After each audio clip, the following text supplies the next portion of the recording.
Buenos días a todos. Nosotros somos el equipo número 6, conformado por Gómez Regalado Williams, González Ewan Jared, Ortiz Zip Sharon y su servidora Darani García. En esta exposición les vamos a presentar el capítulo 1 sobre los antecedentes históricos de la empresa.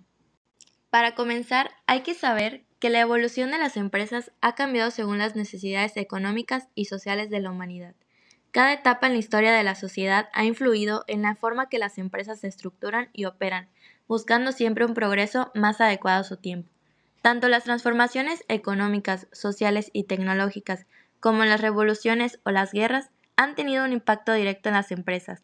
Es decir, cuando cambian las condiciones ya sean sociales o políticas, también lo hacen las empresas, y esto ha afectado conceptos como la propiedad pública y privada, el trabajo y la acción estatal, los cuales se han reflejado de forma invariable en su organización y constitución jurídica y económica de las empresas. Antes, en la Edad Media, las empresas como las factorías domésticas eran sostenidas por trabajo manual. En la actualidad, gracias a los descubrimientos científicos y tecnológicos, las grandes empresas que existen hoy en día operan con el uso de tecnologías y gracias a ellas han surgido nuevas formas de organización jurídica, administrativa y financiera. Etapas en la evolución histórica de la empresa. A partir del fin de las civilizaciones antiguas surgieron tres etapas diferentes. Como primera, tenemos el concepto de capital restringido a objetos y mercancías. Esta etapa se caracteriza por limitar el concepto de capital a solo la inclusión de objetos y mercancías, es decir, que la riqueza de las personas se basaba en su posesión de bienes. Esta dependía de la cantidad de ganado, trigo, tierra o cualquier otro de sus bienes que tenían. En esta etapa se usaba el trueque de objetos como método de transacciones. Para esto, el mercader o comerciante como nosotros lo conocemos, aportaba los objetos que quisiera vender y tomaba los objetos por los que hacía el cambio. Es aquí, en esta etapa, donde surgen los mercados, el lugar donde los mercaderes llevaban toda clase de mercancías para realizar trueques y posteriormente marcharse con los objetos nuevos que adquirían a otros sitios, donde realizaban la misma transacción con el fin de incrementar su riqueza. El arroz, las pieles, el tabaco, el aceite y otros objetos eran los que representaban el dinero en ese entonces. Sin embargo, debido a su peso y tamaño, eran difíciles de manejar, por lo que comenzaron a usarse los metales como medio de intercambio. Después tenemos la etapa de la aparición del dinero. Para este tiempo, gracias al dinero, era más fácil para los mercaderes valorar mercancías, llevar sus cuentas, pagar sus impuestos y calcular sus ganancias o pérdidas, ya que todas las transacciones se podían medir en unidades monetarias. En los primeros tiempos, un lote de mercancías era visto como una inversión de dinero, con la idea de obtener una ganancia. Sin embargo, aún no existía el concepto moderno de productividad directa del capital, lo que significa que no se comprendía completamente cómo el capital, o sea, el dinero invertido, podía generar ganancias por sí mismo, ya que las personas aún no tenían una noción clara de cómo éste podía multiplicarse de manera directa. La idea de que la ganancia proviene directamente del capital era fundamental para el capitalismo. Es aquí donde se marca la división entre los capitalistas y trabajadores. Mientras que los trabajadores comenzaban a recibir un salario por su trabajo, los capitalistas, por otro lado, producían mercancías con fines de almacenamiento o para venderlas en los mercados, buscando una ganancia derivada de su capital. En este punto, se marca el inicio del sistema capitalista, donde el capital se ve como el motor principal de la generación de riqueza y donde los trabajadores, a cambio de su trabajo, reciben un salario, pero no tienen control sobre la producción ni los beneficios generados por el capital. También, para esta etapa, el libro nos menciona dos periodos importantes. El primero, donde el dinero se utilizaba simplemente como un medio para denominar el valor de las mercancías. ¿Qué quiero decir con esto? Que el dinero servía para medir y expresar el valor de los productos en términos monetarios, pero no se usaba aún como un medio de inversión o de generación de ganancias. Y el segundo periodo, donde el dinero comenzó a ser utilizado no solo como medio de intercambio, sino también como un fondo prestable.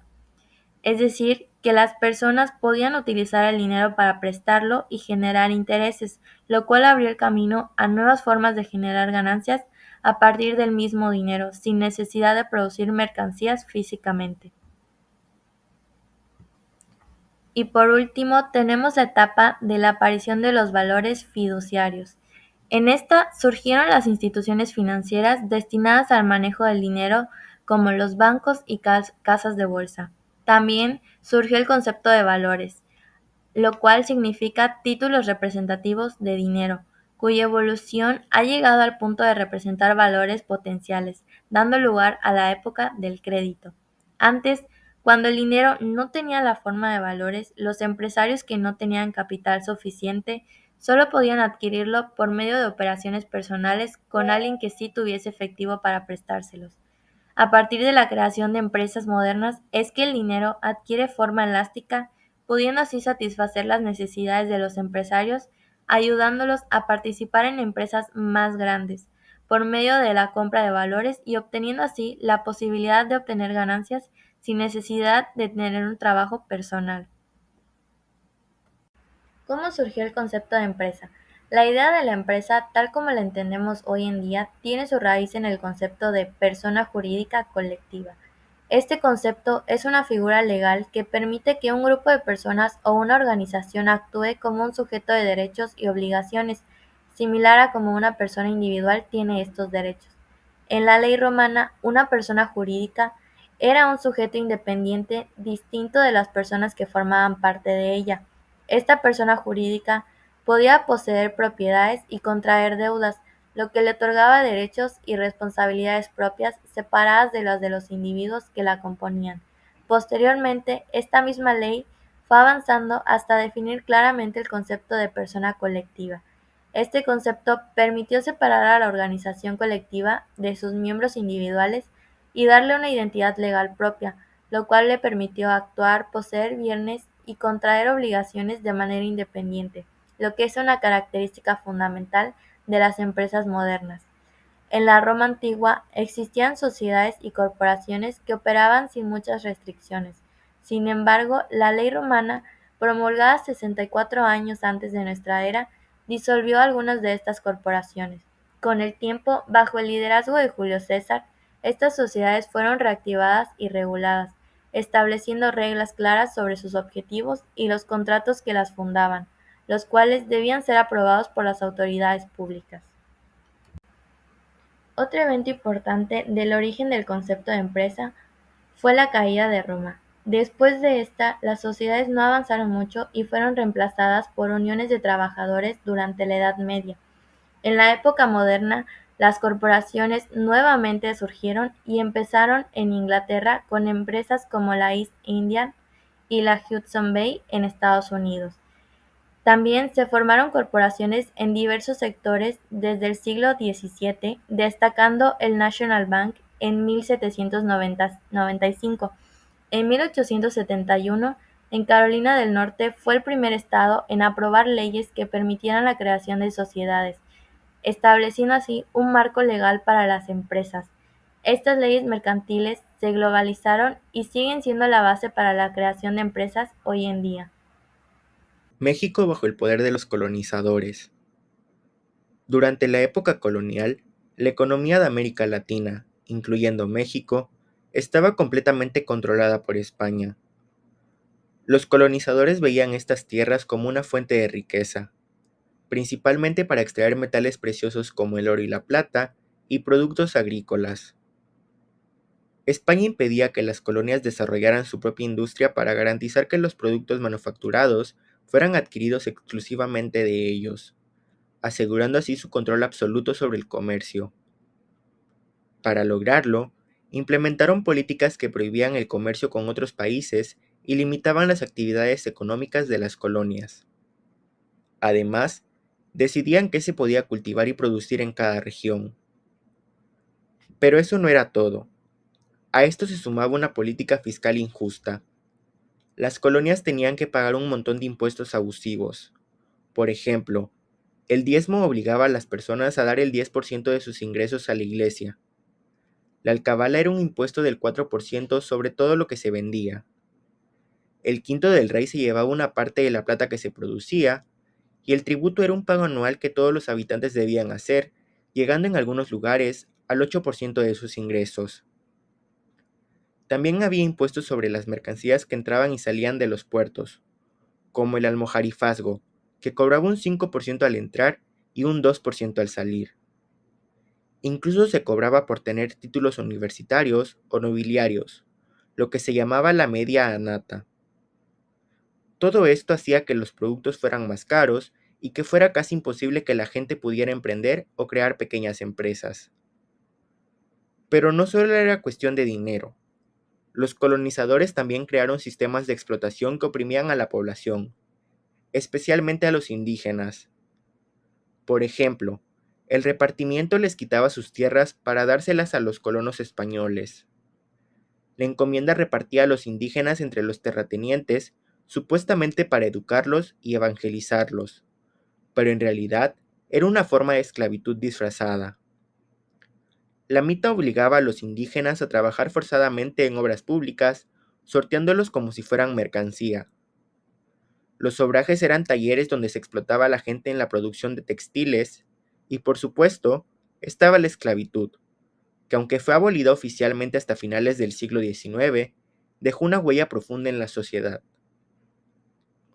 Todas estas políticas e instituciones tuvieron un impacto terrible. Frenaron el desarrollo económico de las colonias, impidiendo que se creara un mercado local fuerte y que la gente pudiera prosperar. Además, la ubicación de las ciudades ricas, lejos de los puertos y escondidas detrás de montañas, hacía que los productos fueran aún más caros. En pocas palabras, el sistema colonial fue diseñado para beneficiar a España a costa de la explotación y el sufrimiento de las colonias, creando una estructura de desigualdad que duró mucho tiempo, incluso después de que terminó la colonia.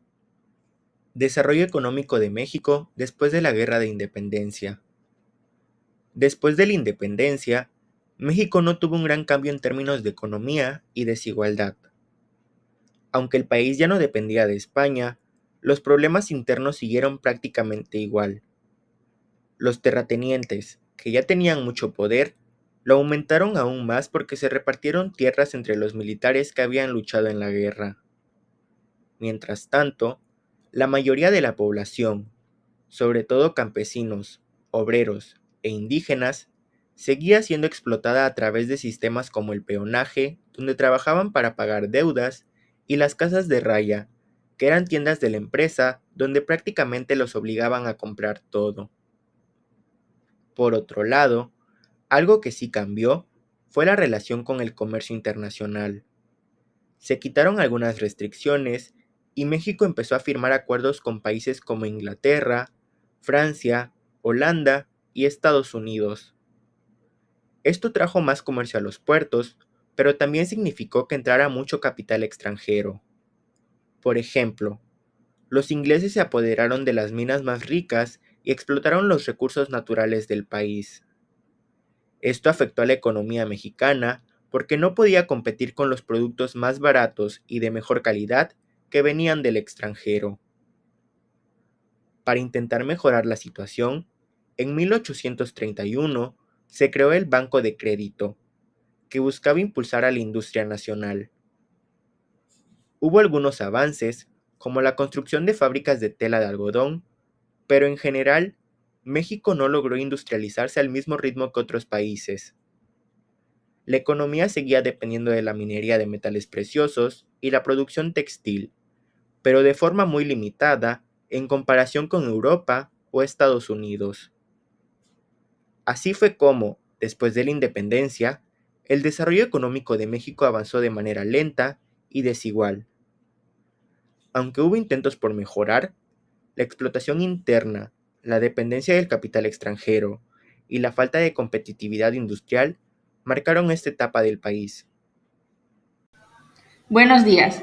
Yo les voy a hablar sobre el desarrollo económico de México durante el Porfiriato.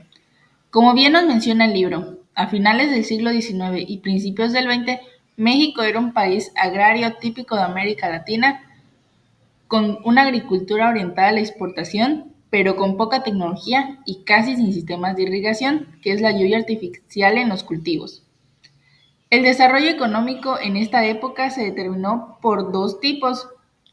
por el atraso. Quiere decir que, imaginen que México era como una persona que no tenía muchas herramientas para trabajar, como si estuviera atrasada en comparación con otros países que sí tenían estas herramientas.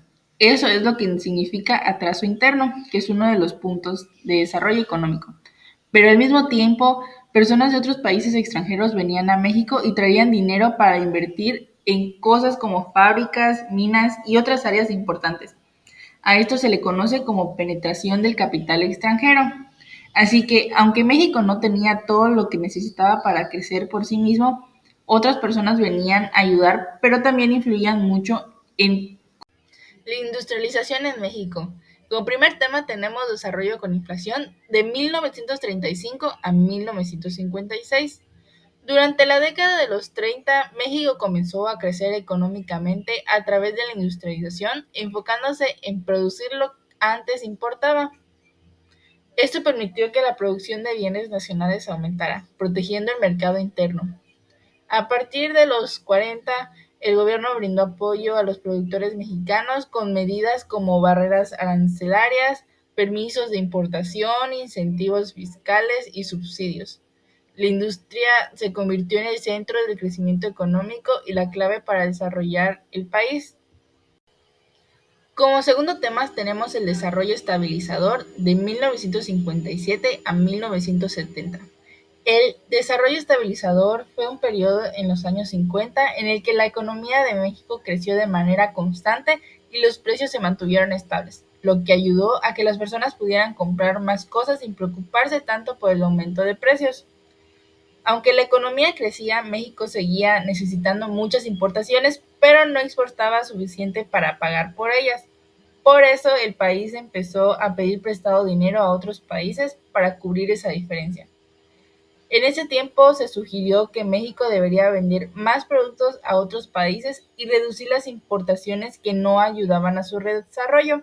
Además, el valor del peso mexicano se mantuvo muy fuerte frente al dólar, pero esto causó problemas a largo plazo porque la moneda estaba demasiado fuerte y eso afectaba a la economía.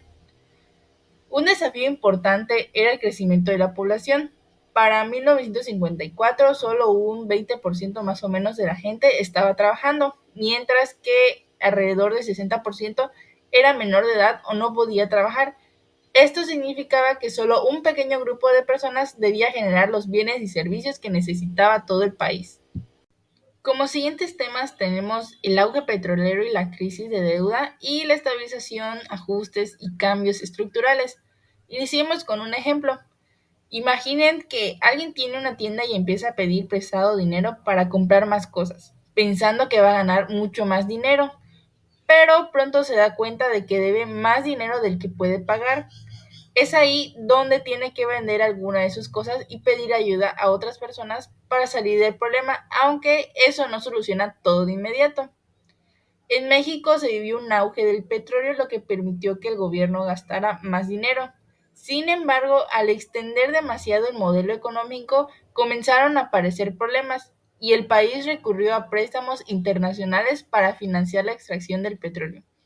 A pesar de las reformas fiscales impulsadas por el presidente Luis Echeverría, los problemas económicos crecieron y para 1982 México tuvo que devaluar su moneda debido a la deuda externa. En los 80, la crisis de la deuda se profundizó y la economía tardó en recuperarse.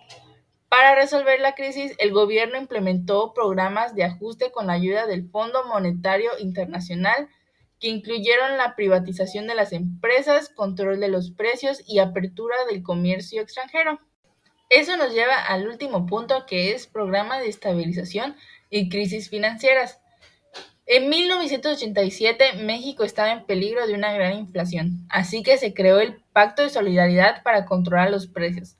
Para ayudar a los bancos y evitar que quebraran, en 1996 se creó un programa llamado Fobaproa, que protegió los ahorros de las personas, pero también aumentó la deuda pública. A pesar de esto, las pequeñas y medianas empresas enfrentaban dificultades debido a la falta de crédito y la complicada burocracia. Pongamos un ejemplo. Imaginen que piden prestado dinero para comprar muchas cosas, pero después se dan cuenta que no pueden devolverlo. Es ahí donde piden ayuda a sus amigos y familiares para no perderlo todo, pero eso hace que deban más dinero, lo que complica las cosas.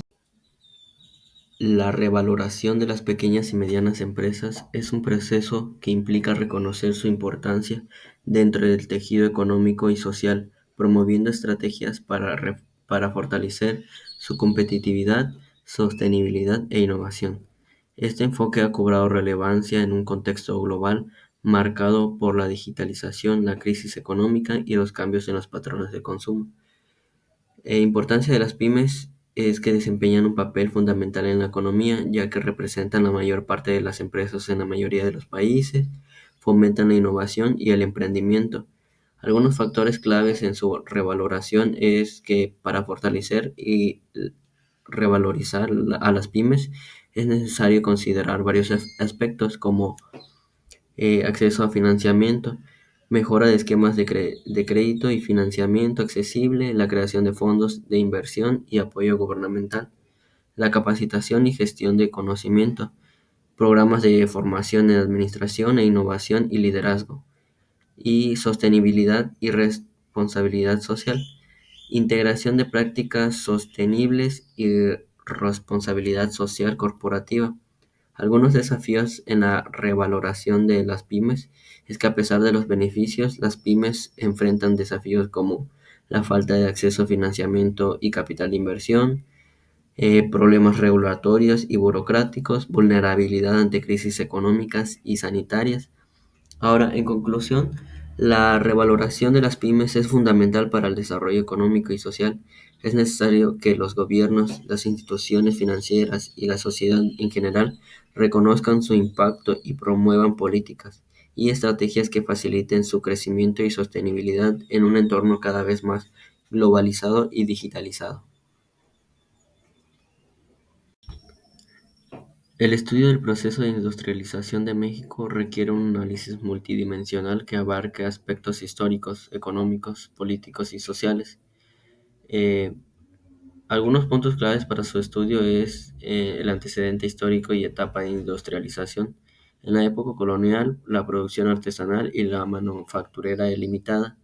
Para el Porfiriato de 1876 y 1911, modernización, ferrocarriles, inversiones extranjeras y concentración industrial. En la Revolución Mexicana de 1910 a 1920, la disrupción del proceso industrial por conflictos internos. Ahora, la sustitución de importaciones en 1930 a 1980, la crisis de 1929 y nacionalismo económico, protección de la industria nacional, política de sustitución de importaciones, crecimiento de industrias básicas como siderurgia, química y automotriz. Para la apertura económica y neoliberalismo de 1980 al año 2000, la crisis de 1982 y ajuste estructural, la reducción del papel del Estado en la economía, la privatización de empresas paraestatales como Pemex, Telmex y Banca Comercial. Para esto, también los factores estructurales del proceso industrial mexicano, como papel del Estado de la industrialización, políticas públicas, incentivos fiscales, infraestructura. La relación entre industrias y sector agrícola, migración, urbanismo, la desigualdad regional en la industrialización, norte versus el sur del país. Ahora, los retos y perspectivas de la industrialización en México, como la dependencia del mercado estadounidense y vulnerabilidad a crisis globales, desarrollo de industria nacional frente a la competencia extranjera, cambio climático y transición a una economía sustentable, y la brecha tecnológica y capacitación laboral. El proceso de industrialización en México ha sido dinámico y marcado por diversas transiciones. Su estudio permite comprender los restos y oportunidades para impulsar un crecimiento industrial y sostenible y competitivo en el contexto de la globalización. En esta parte les hablaré sobre el proceso de industrialización en México, un tema clave para entender el desarrollo económico del país. La industrialización de México ha pasado por diferentes etapas. Antecedentes históricos. Antes de la industrialización, México tenía una economía basada en la agricultura y la minería. Durante el Porfiriato de 1876 a 1911 se inició la modernización con inversiones en ferrocarriles y electricidad pero, pero esta industrialización favoreció a unos pocos. La Revolución Mexicana de 1910 a 1920 frenó el crecimiento económico, pero luego se impulsaron reformas importantes como la nacionalización del petróleo en 1938. La apertura económica y neoliberalismo de 1980 al año 2000. En los años 80, México enfrentó una crisis económica y cambió su estrategia. Se redujo la participación del Estado en la economía, se privatizaron empresas estatales y en 1994 se firmó el Tratado de Libre Comercio de América del Norte. Esto permitió la entrada de más inversión extranjera y el crecimiento de la maquila, pero también generó dependencia del mercado estadounidense. La industrialización del siglo XXI. Hoy, México es un país industrializado con sectores clave como el automotriz, aeroespacial y electrónico. Con la globalización se han integrado nuevas tecnologías como la industria 4.0 y la automatización. Sin embargo, el país se enfrenta a desafíos como la desigualdad regional, el impacto ambiental y la dependencia económica de Estados Unidos. El proceso de industrialización en México ha sido clave para su desarrollo, pero aún enfrenta retos importantes para un crecimiento sostenible. Es necesario impulsar la innovación, la educación y la diversificación económica. Esto ha sido todo. Muchas gracias por su atención.